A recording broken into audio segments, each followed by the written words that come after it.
അങ്ങനെ ഫൈനലി ഒരു 1-2 മാസത്തിന് ശേഷം തിരിച്ച് ഞാൻ ചെന്നൈയിലോട്ട് പോവാണ്. ഒരു 10 മണിക്കൂർ ട്രിപ്പാണ് നമുക്ക് കാറിലുണ്ടാവുക. അപ്പോൾ രാവിലെ കുറച്ച് ഭക്ഷണമൊക്കെ കഴിച്ചിട്ടാണ് ഇറങ്ങിയത്. ലില്ലിക്കുട്ടി ഓൾറെഡി സീറ്റ് പിടിച്ചു.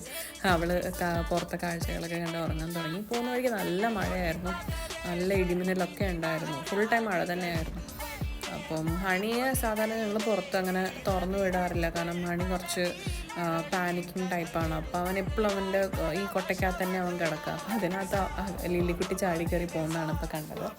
ഇൻ ബിറ്റ്വീൻ ഞങ്ങൾ വണ്ടിയൊക്കെ നിർത്തി KFC ഒക്കെ കഴിച്ചു. അപ്പോഴേക്കും ഒരു 6-7 മണിയായി. അപ്പം മണിക്കൂട്ടം മെല്ലെ പുറത്തിറങ്ങി വന്ന് കുറച്ചൊക്കെ പുറത്തെ കാര്യങ്ങളൊക്കെ നോക്കി തലയൊക്കെ ഒന്ന് എത്തി നോക്കുന്നുണ്ട്. ആദ്യമായിട്ടാണ് ഇങ്ങനെ 5 വർഷത്തിൽ അവനിങ്ങനെ ചെയ്യുന്നത്.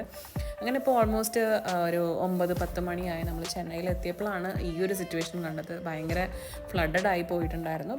അങ്ങനെ ഇതാ നമ്മുടെ ഫ്ലാറ്റിലോട്ട് കയറുവാണ്. അപ്പോൾ ഇനി മുതലുള്ള കുറച്ച് വീഡിയോസ് ചെന്നൈയിൽ നിന്നായിരിക്കും. അപ്പോൾ അതൊക്കെ തന്നെ. ബൈ.